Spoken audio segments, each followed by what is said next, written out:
So now we are getting into this new topic,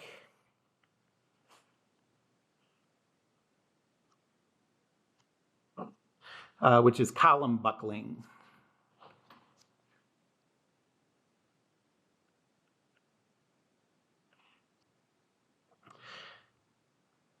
And the basic idea is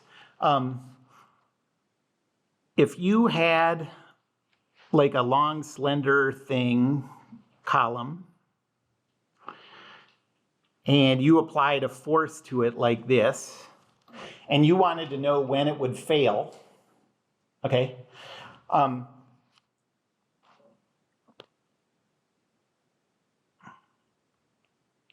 until now,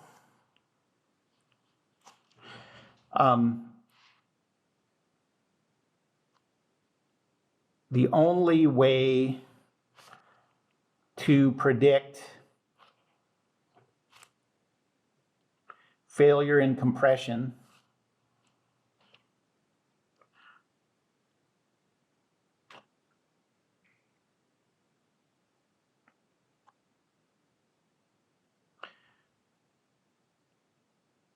would have been to calculate the compressive stress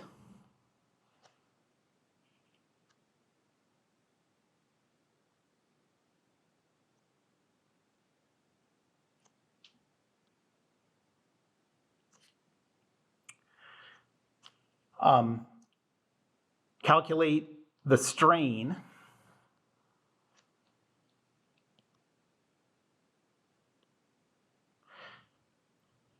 and then use whatever failure criteria you use. I haven't talked about specific failure criteria, but there's a million ways to do it. We talked about, let me write that down, calculate the strain, and then use the failure criterion that makes the most sense for your material.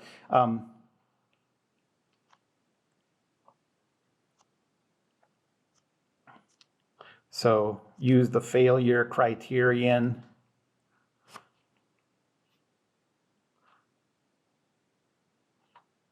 that makes sense for that material. Some possibilities. For example, if it's a brittle material, if it's a ceramic or something, then you might just use the maximum shear stress, and there's some limit to the maximum shear stress the material can take.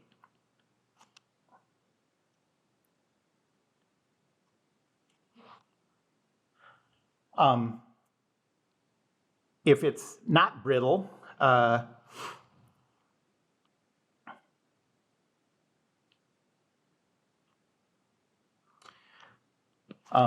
you might use some criterion like the dot product of the Voigt stress and the Voigt strain.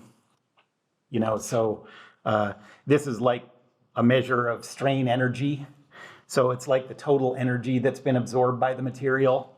This would be calculated as like sigma xx strain xx plus sigma yy strain yy plus da da da, all the way until you get to tau xy strain xy.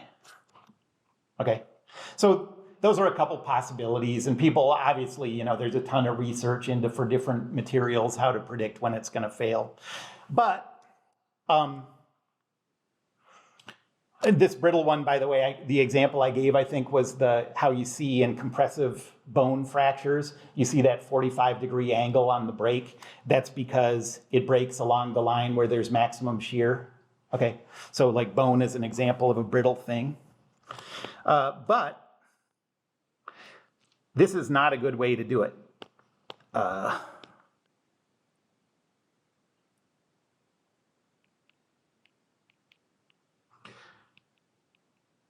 for long, slender members,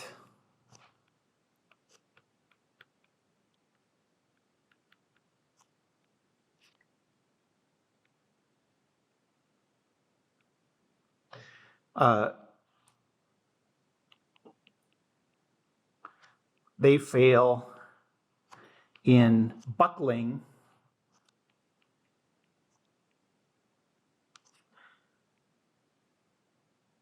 long before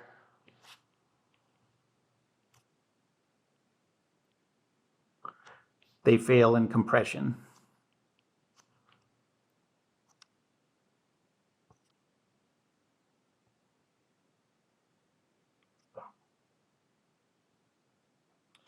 And what that means is, so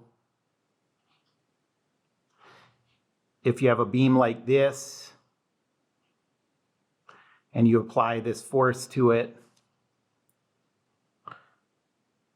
this is exaggerated, but it's going to like topple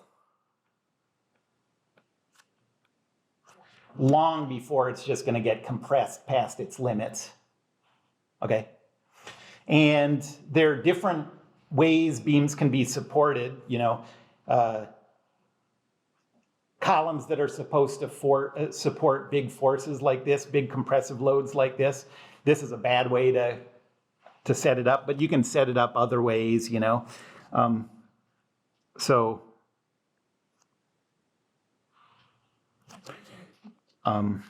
could also have something that's like a column that's pinned on the bottom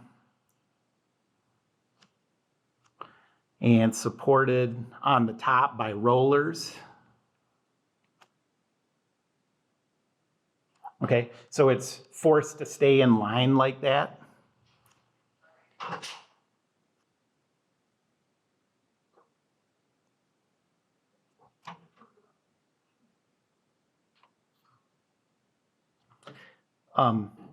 This thing would fail in a buckling mode like this.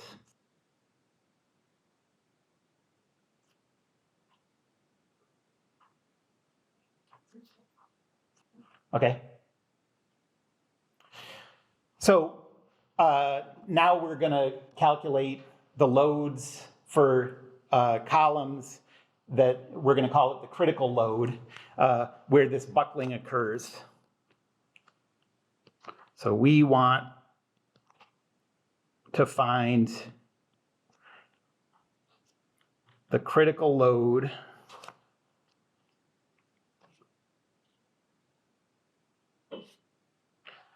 where this buckling occurs.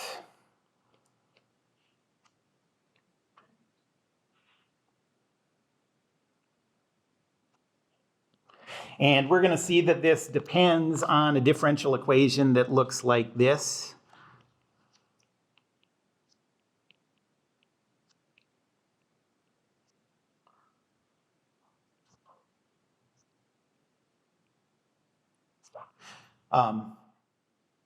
So I'll just write it as, what variable am I going to use here? Let's think of it as like y double prime plus some a times y is equal to 0. Okay?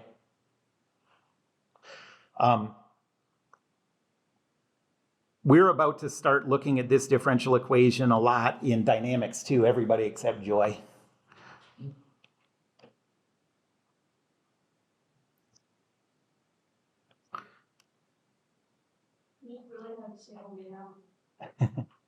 I just don't want you to be like looking around waiting for this to show up somewhere else in your life, and it never does. We're about to see this in dynamics too.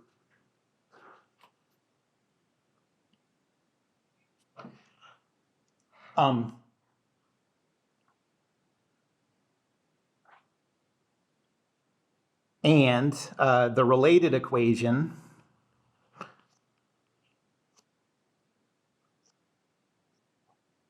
So this is kind of like the base equation.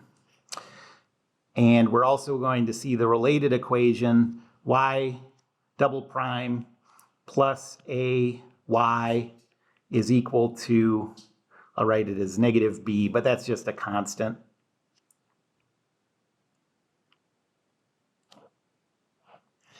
In dynamics,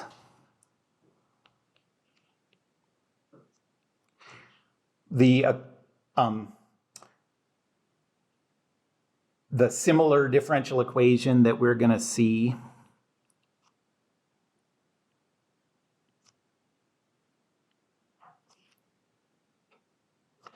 is y double prime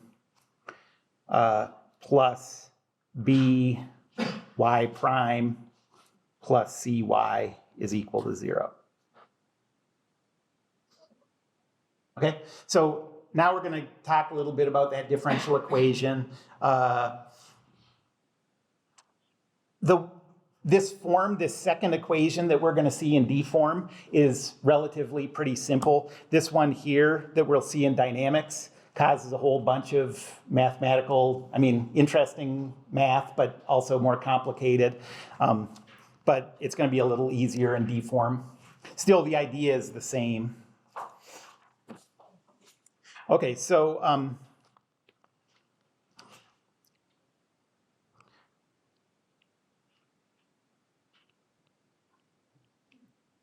we'll see two types of columns.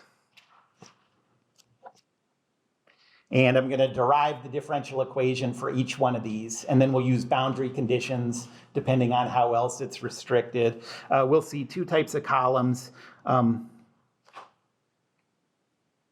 The first one is pinned at the base.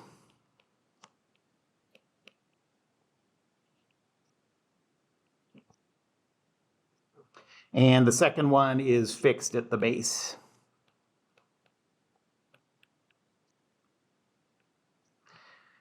And I drew those two up above. So those are the examples I gave. The top one that I showed is fixed at the base. Okay.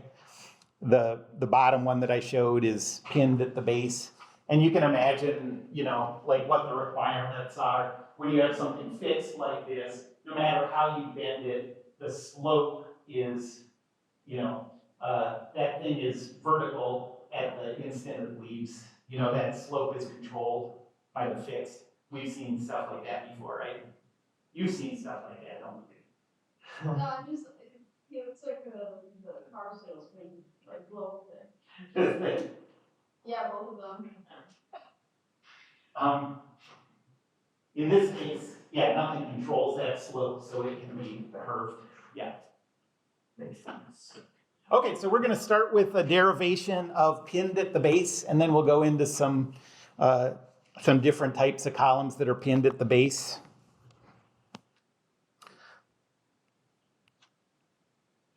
So I'll derive equations for each of these. And I try not to, I like derivations. I actually sit at home and do derivations sometimes just to remember how it works, but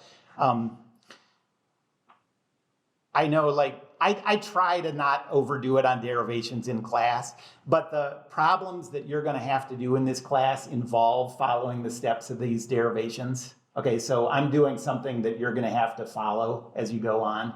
So try to make sense out of this as we go. Okay. Start with the pinned at the base derivation.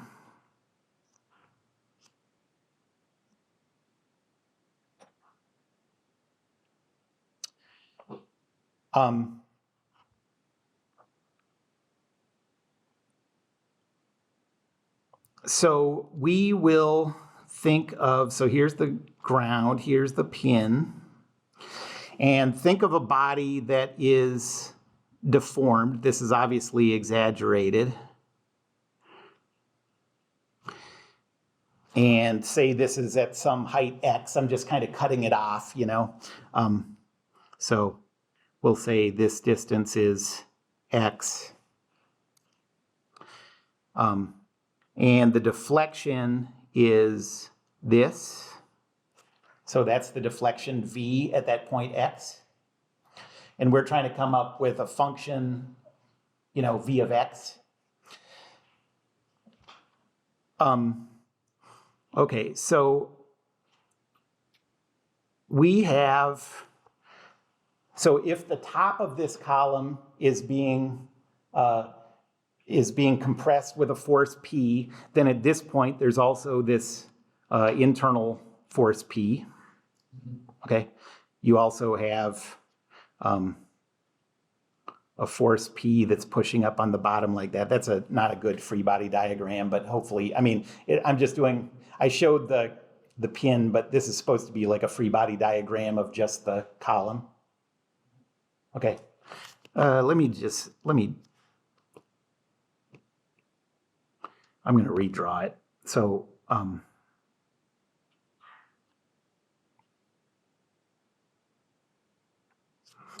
okay, so we have a force here pushing up. There's no couple provided by that pin, but there is a bending moment. So that's M. Okay, and if I choose this as my about point, then rotational Newton's second law says add up all these moments.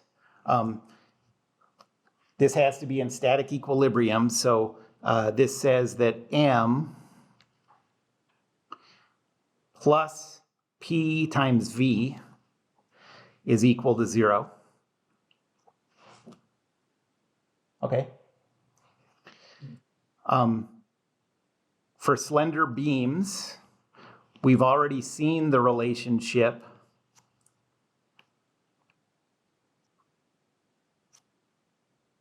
that says EI deflection double prime is equal to M. And so put that in place here and you get EI V double prime plus PV is equal to 0. Or I'll rearrange it a little, and then this is the governing differential equation for this beam that's pinned at the base, V double prime plus P over EI times V is equal to 0. Okay, and that P over EI is just a constant. Okay, so now can anybody think of a type of function that satisfies this differential equation? So this is the one that I did. So this is like of the form y double prime plus a y is equal to 0, right? Well, what do you need in order to for this to be satisfied? What you need is when you take the second derivative of something, it has the effect of changing its sign and multiplying the v by some constant. Can you think of any functions that when you take two derivatives of it, the sign is changed and it multiplies it by a constant? Sine and cosine? Okay, so that's going to be the form that we're going to assume. So we're going to assume the form v of x is equal to some constant, I'll call it C1, times cosine of, so you got to multiply your x by something if you want your second derivative to multiply it by this. Can anybody come up with what constant we need multiplied to x inside the argument? P over EI. That's just the right thought, and then it's a second derivative, so it has to be square root of P over EI. because you're going to do it twice. Oh, right. So this is going to be square root of P over EI times X. And then plus some C2 times the sine square root of P over EI times X.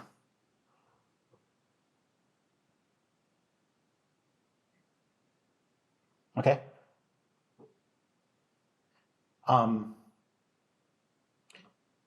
Now we're going to assume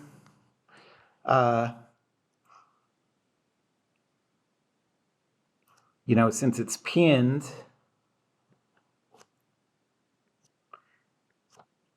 at x equals 0, the deflection at 0 has to be 0.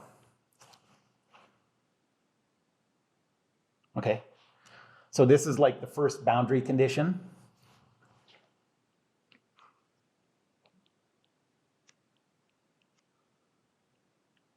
So enforce that boundary condition. And it says, well, plug in 0 for x, you get C1 times 1 plus C2 times, sine of 0 is 0, is equal to 0. And so that tells us that C1 is equal to 0.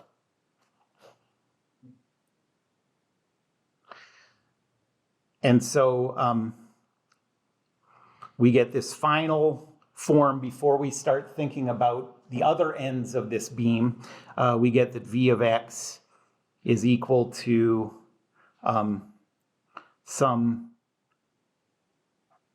C2 times the sine of square root of P over EI times x. Okay?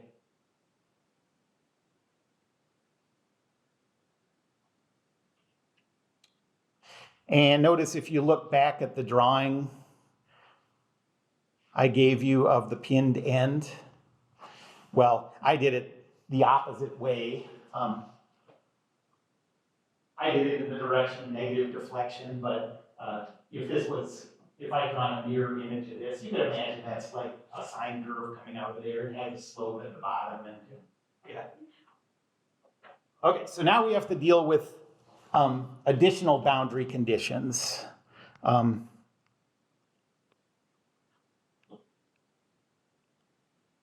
So the other boundary conditions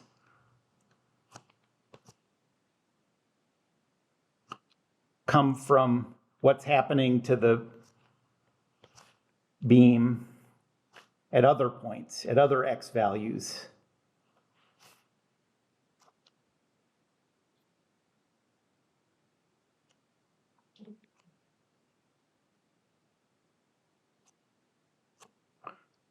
Let's say at other points along its length.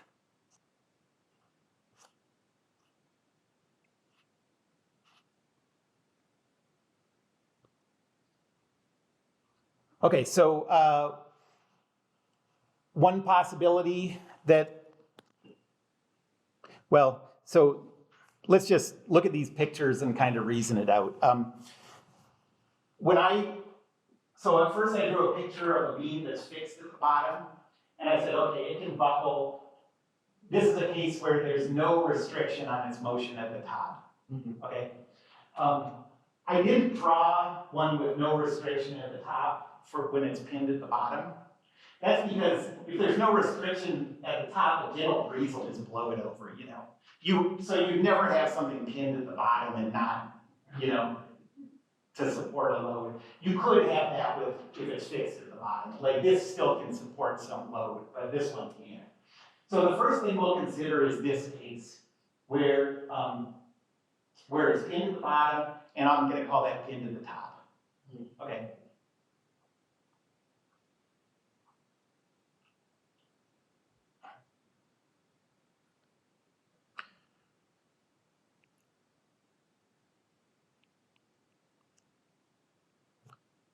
So pinned at the top and the bottom.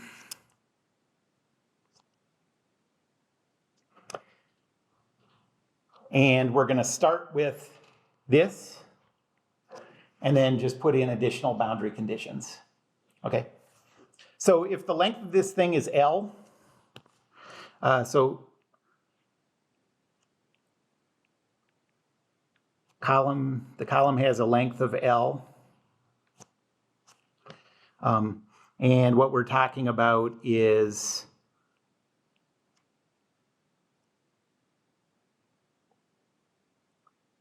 you could think of it like this.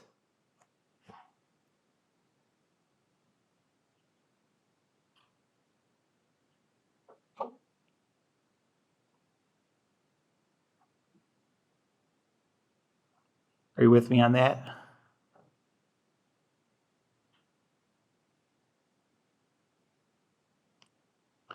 And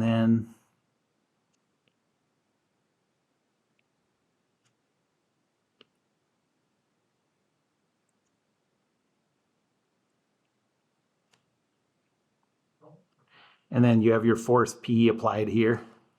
So this is the one we want to derive, and this length is L. Okay, so the boundary condition that we're going to use, what do you think the requirement is going to be if this is like its deflection is fixed there? So the deflection at L has to be equal to 0. Okay. So V of x, V at L,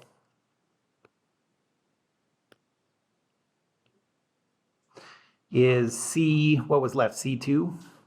C2 times the sine of the square root of P over EI times L, and that has to be equal to 0. From our boundary condition at x equals 0, we got rid of one of the two terms. We got rid of the cosine term. We don't want to get rid of one solution to this is that C2 is equal to 0, but that's not a very useful solution. Then we just have the deflection is 0 everywhere, okay? So instead,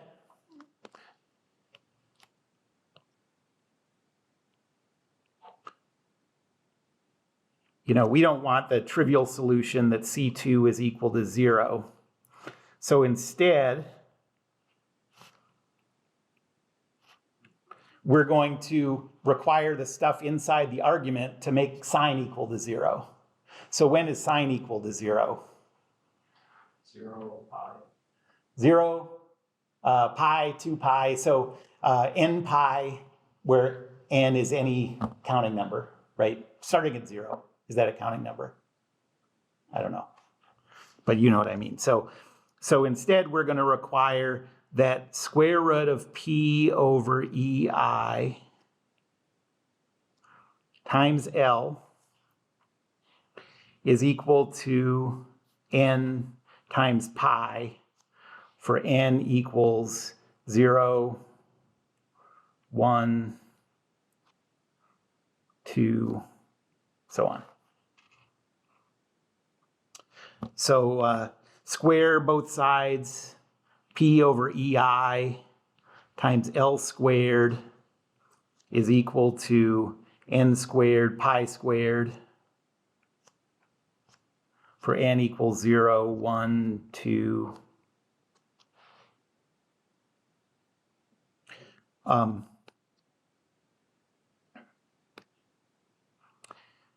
And so P is equal to EI n squared pi squared over L squared.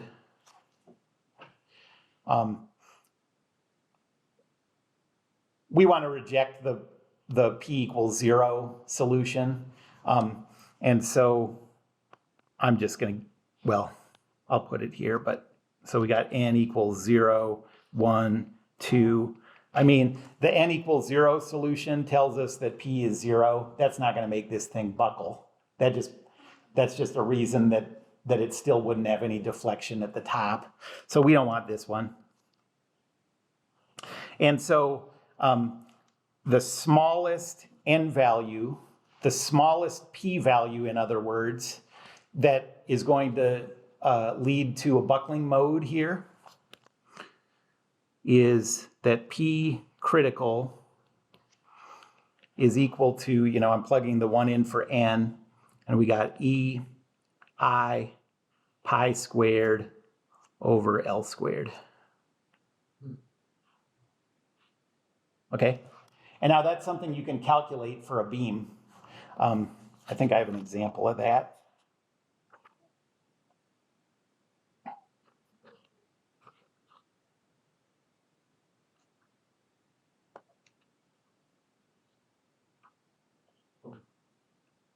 So let's say, well, let's just make one up. So this is the critical buckling load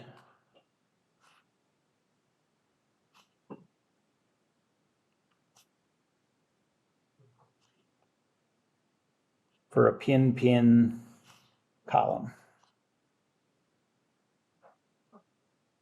Okay. What about those other modes? I mean, there's infinitely many other ends there. Why do I care more about the 1 than the 2 and the 3 and the 4? If your force is being added continuously, it's going to buckle. Yeah, it'll buckle as soon as it gets to n equals 1. All the other ones are going to be higher loads. Okay. So let's do a calculation.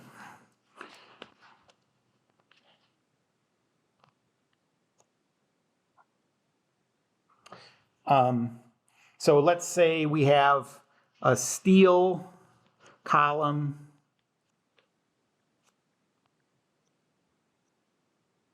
the length is equal to 5 meters. The cross section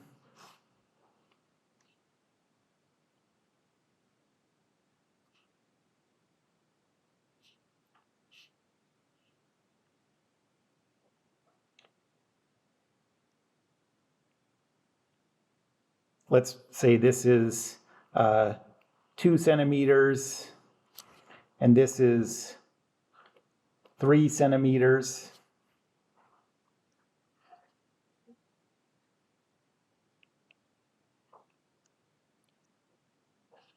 What's P critical for the case where it's pinned at the bottom and pinned at the top?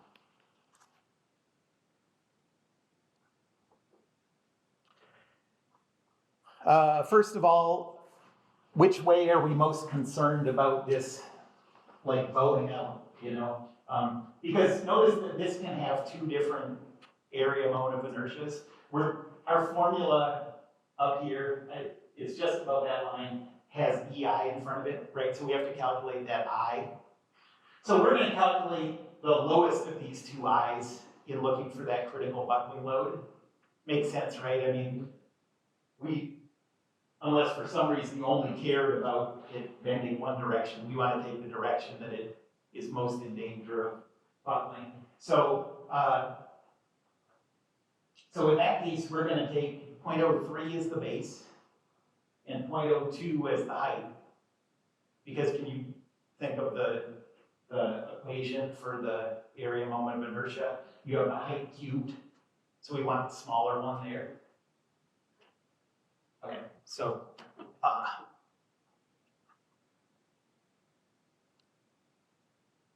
our smallest I, that's the one where there's the most concern of,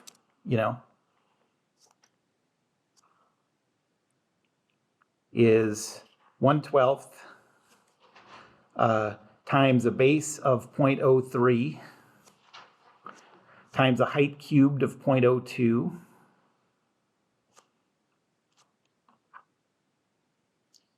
And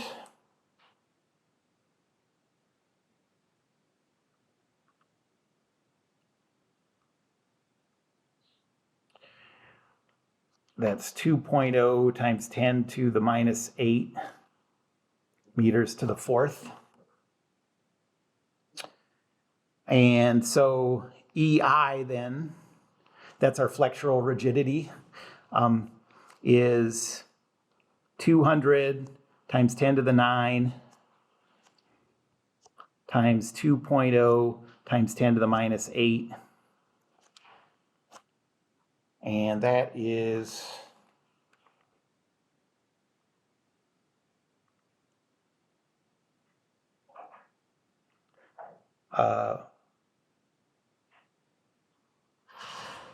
4,000. What would that be? I guess that would be like Newton meters squared or something. And now we'll plug the rest of the values in, and our P critical is equal to 4,000 times pi squared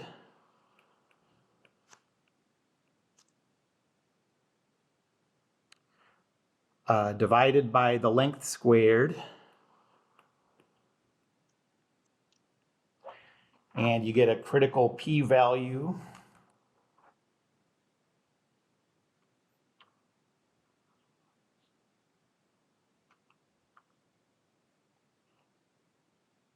of 1,579.14 newtons.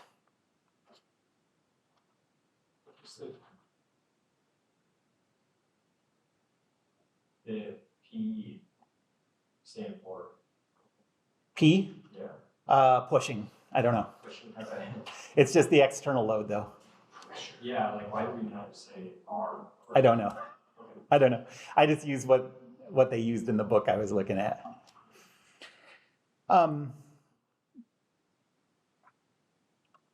So now let's think about yeah. So when you're calculating buckling, kind of think of the cross-sectional area of the object or hammer deform. So like you use like the hammer deform, because you use like the biggest is like the biggest and the twice as small. Yeah, right.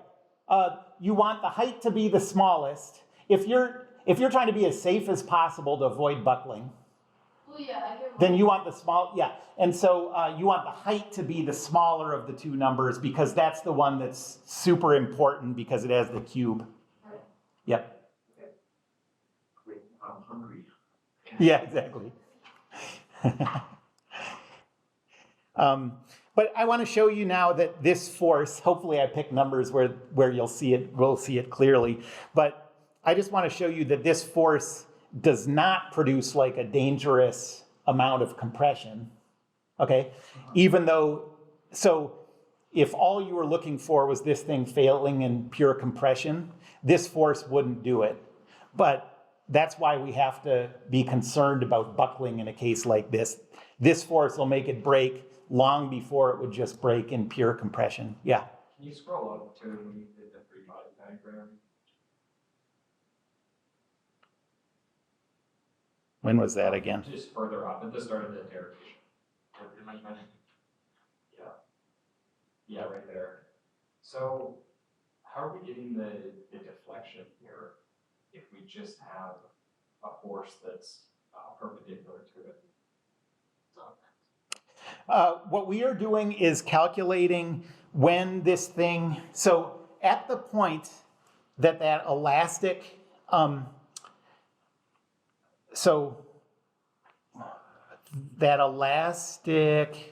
this thing, at that point where this elastic beam's bending moment is exactly equal to the moment produced by that load P times how far, times that moment arm. The deflection is the moment arm at that point. Okay, so at the point that those two are equal, that's where this becomes an unstable system. if that point force is any bigger than that, the bending moment can't right this thing. If that if that P is any smaller than that, then this can bow out to this value of V and pop back into place. So how does the deflection appear in the first place? We're just assuming that that just little fluctuations in whatever's happening are always making it, test out its boundaries. It could bow out on either side. Yeah. So it's like a vibration. Yeah, I mean, we're just assuming that it's static, but I mean, yeah, you could think of it as like every once in a while, little things are happening that are making it test its limits. So small things are happening that making it, like that it can go down to the, like, Yeah, imperfections in the material and stuff like that. well, I mean, like one way versus another, like. Right.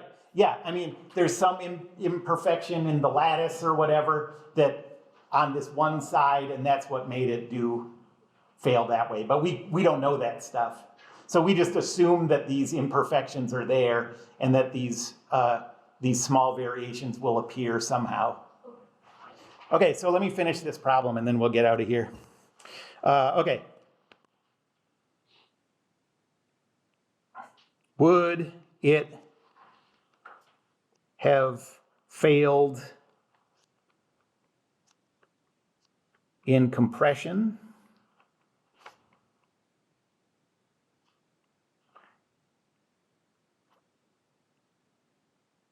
at this P critical? The XX stress with that load would have been 1579.1 crash.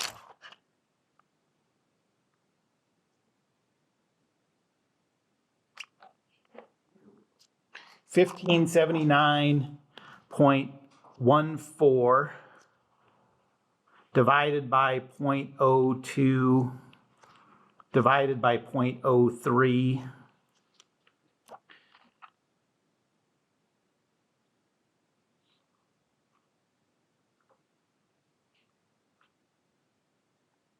And you get a value of 2.63 times 10 to the 6. Steel has no problem. I mean, that's a pretty low stress. Steel has no problem supporting that. So, not even close. And so that's why looking at these buckling critical buckling loads is important as these members get thinner and taller. So it's like it contributes to what it is. Yeah, I mean, I think I would think of it as just a totally different way to fail, and it happens long before it would just be smushed flat like a can, Although actually that's a kind of buckling too, but.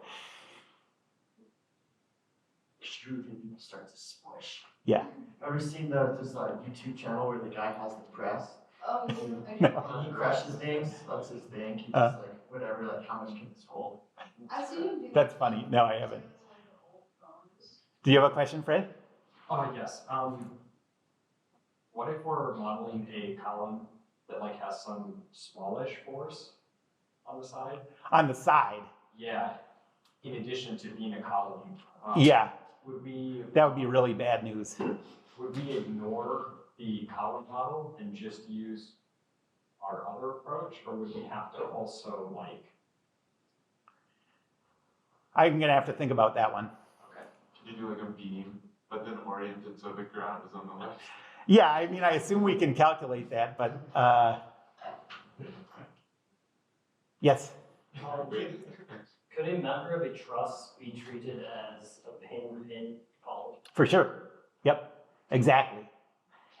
That's a great observation. Yeah. And so, if you're making a truss, once you calculate those external loads on the ones that are in, there's no such thing as buckling in tension because that's stable.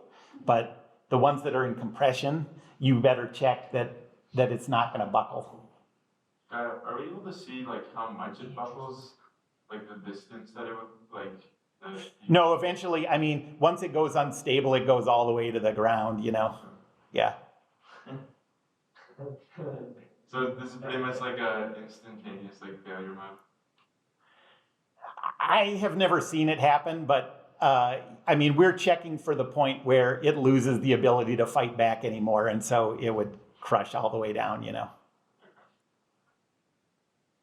Okay, that's all.